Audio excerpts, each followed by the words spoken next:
How y'all doing? Y'all know who it is. It's your boy Glenn, the God Chaser. Hope you guys have been staying prayed up. Hope you guys have been staying out the way. And most of all, hope you guys have been staying living life strong, trusting God. And I'm just going to continue. We're continuing on with today's subject about that you are a creative. And I have my brother Christopher Ellington here, right here with me. And I want to give you guys a brief recap from last video, right? I'm encouraging you, I want to motivate you, I want to uplift you, and I want you to realize that you are a creative, right? Not just because I'm saying it, because God is the one that said it, right? He's shown us that we have the ability to be a creative, right? And a lot of times we don't realize that we have that gifting, that we have that ability. But today I want you guys to remember that. I want to encourage you guys that. I want to give you guys the verses again. It came from Genesis, the first chapter, verses 1, 2, and 3, and also verses 26 and 27. And I want to focus today on 26 and 27, where God said He has given us dominion and power over the earth, right? Over all the fish, of all the sea, everything that flies in the sky, and everything, even on the ground. God has given us dominion and power. Also, verses 27, where He said that I will create mankind in my own image. He created male and female, right? He created them, right? And with that saying, we all have the ability to create, right? And on the grand scales, God created the heavens and the earth 7 days, right? And it's going to take you a little bit more time. I've said this already. But I want to introduce you guys to my brother Christopher Ellington. He's going to share with you guys how God gave him the ability to create and the pivotal importance to, remember that you are a creative. Peace, family. Thank you, brother, for allowing me to come to the platform and share my story. I started off creating at a very young age. I started my business around the tender age of 18. I started it out of a hardship due to me not having enough money to afford my first freshman year of college. My dad couldn't get approved for the Parent Plus loan.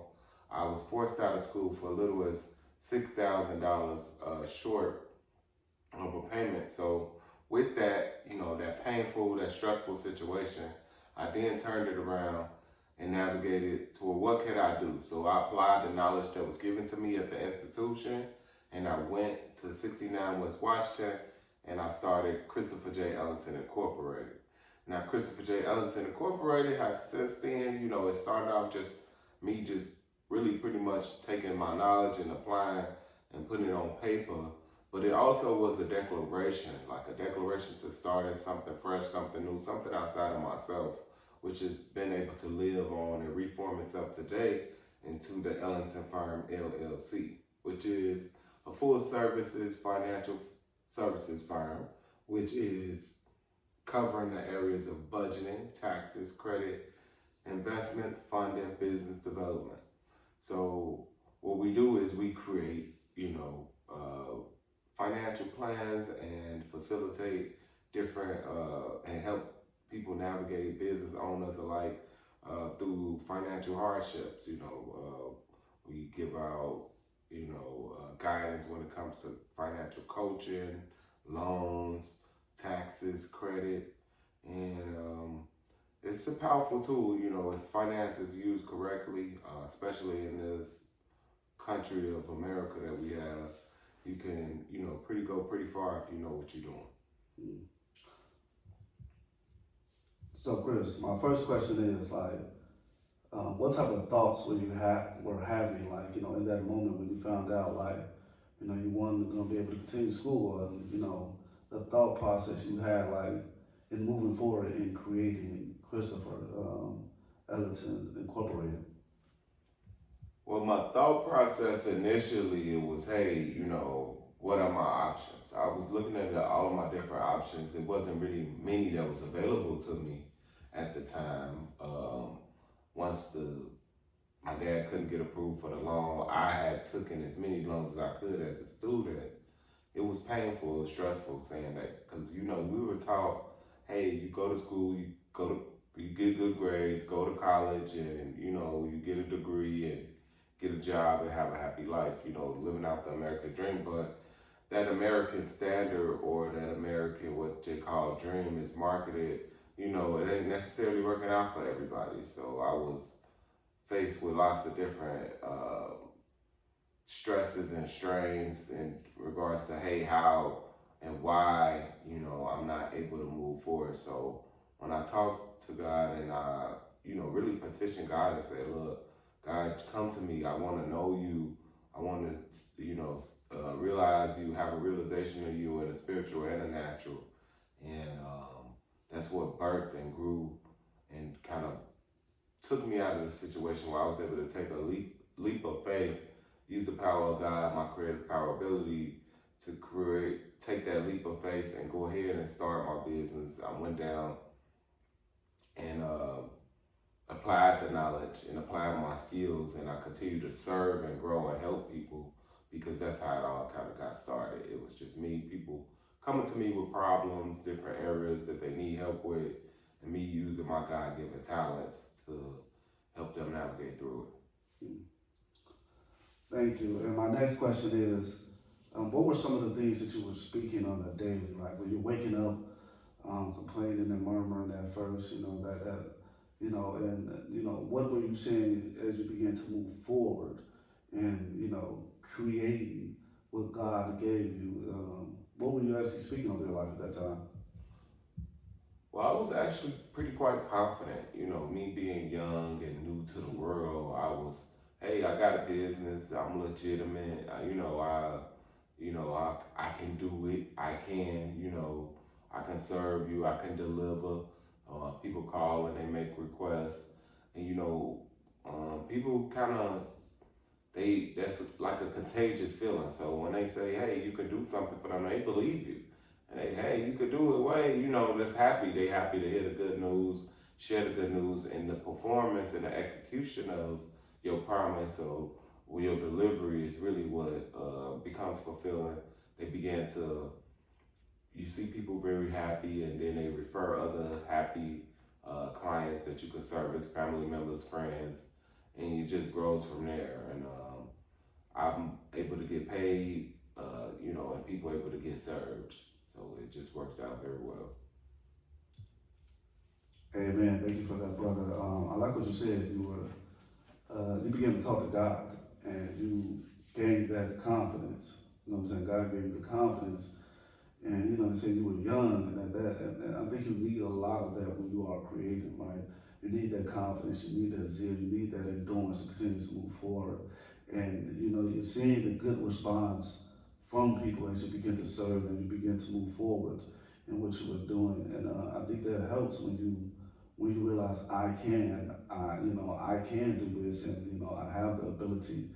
And oftentimes I think people don't realize, like, when God said you were created in His image, that's exactly what He means, that you are capable of anything. There is no limitations, and that we were born with certain characteristics and abilities, because God created heaven and earth in 7 days, and it takes us a little bit longer in order to create something or create the reality that we want.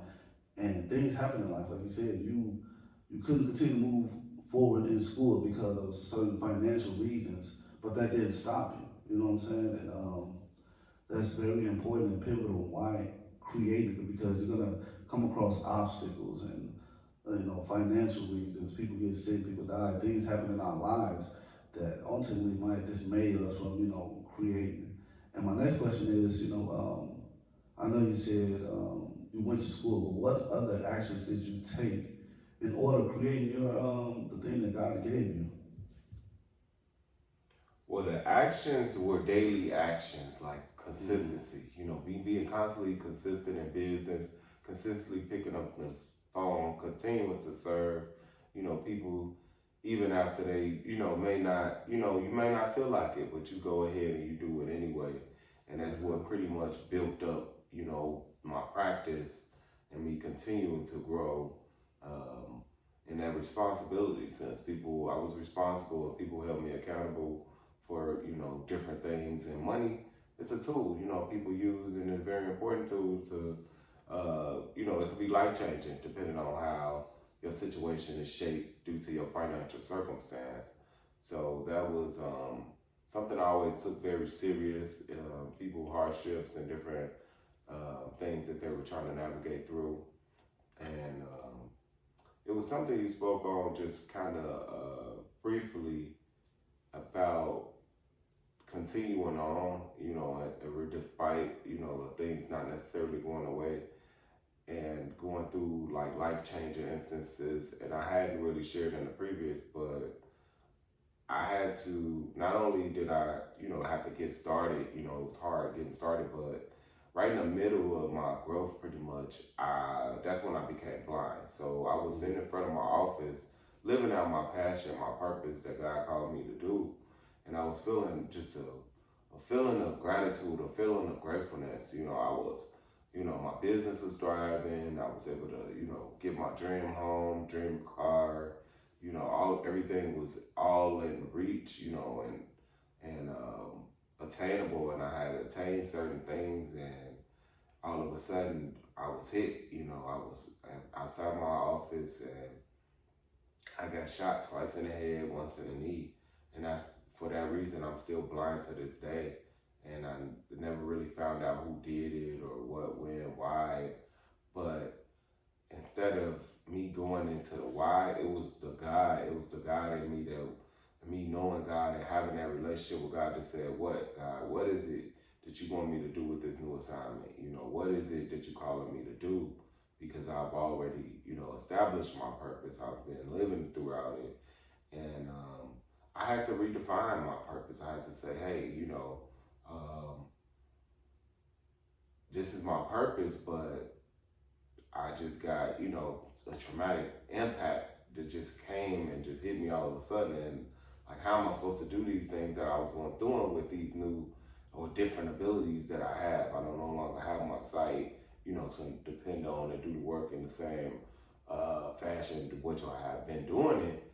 But through it all, I was able to say, let me continue. This is my purpose, regardless of what obstacle or what traumatic impact come my way.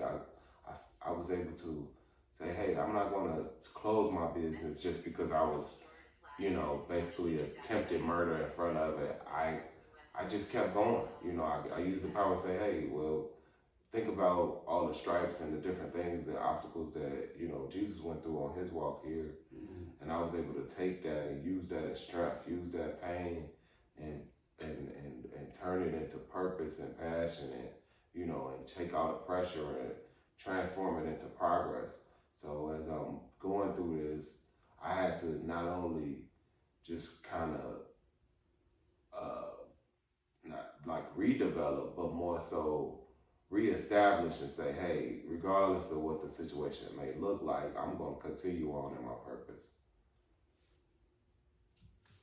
Amen to that story that my brother just shared. And I've known Chris for a while, and he's still serving and he's still creating. You just heard what he said. Something traumatic happened to him, something that was life changing. But instead of him, being down in the dumps and sitting there in a sucking place, he asked God, okay, what is my new assignment? Asking God to help him, navigate better with these new abilities. And new attributes that he had to find within himself. And it's just something I want you guys to realize. You can still be a creative no matter what happens to you in life, no matter what type of adversity or certain things that you're going through. Even though my brother doesn't have his natural sight, he has spiritual sight, right? He still has a vision that God has given him to continuously to move forward. And this is going to be my last and final question for you, Christopher, and that is, what would you say to those that are struggling, with wanting to continue to move forward with the gift that God has given them as far as creating them? They might not even know that they are a creative, and they're looking for answers, and they're trying to say, man, how do I continue to move forward? I don't think I can do it. I don't think I have the ability to create, which, like I said, we all do have that ability, because it says in God's word, it says in the book of Genesis. What would you say to these people? How would you motivate them or uplift them? People ask me that a lot, especially being in business development, and I always tell them to go and they look inside and feel what they do, just quite naturally. What are they God-given talents that they exercise, and things that they do and how they serve, or skills and talents that they develop that doesn't necessarily feel too much like work or just not straining or stressing them. Things that flow quite easy, like just the Word of God says that my burden is light and my yoke is easy. So as you think about and you looking and you exploring, like, hey, what is my purpose? What is it that God want me to do? You fast, you pray, you ask God to come to you, and when you have those instincts or those gut feelings or the intuition, whatever you want to call it, act on it. Move, continue to move into it. Don't give up, even though it might seem hard. Continue going. You know, as long as you get the fulfillment and what you need, you should be getting enough fuel to continue on. If you feel like you constantly get depleted doing something, that's most likely something that you not called or want or should be doing. So the things that replenish you, make your heart and your mind, your soul feel good. Those are the talents. That's the gift. Those are the exercises and the practices you need to keep implementing and routinely putting in place in order to see the greater that's coming later. You have to continue into that and grow into that, regardless of what pain or obstacle comes your way. I just want to say thank you for my brother Chris for sharing that it's not going to be easy when we are creating, right? And things happen to us in life that are in our control and out of our control, right? But the idea and the thought that God has given you, He wants you to bring it into the world because it's just not about you.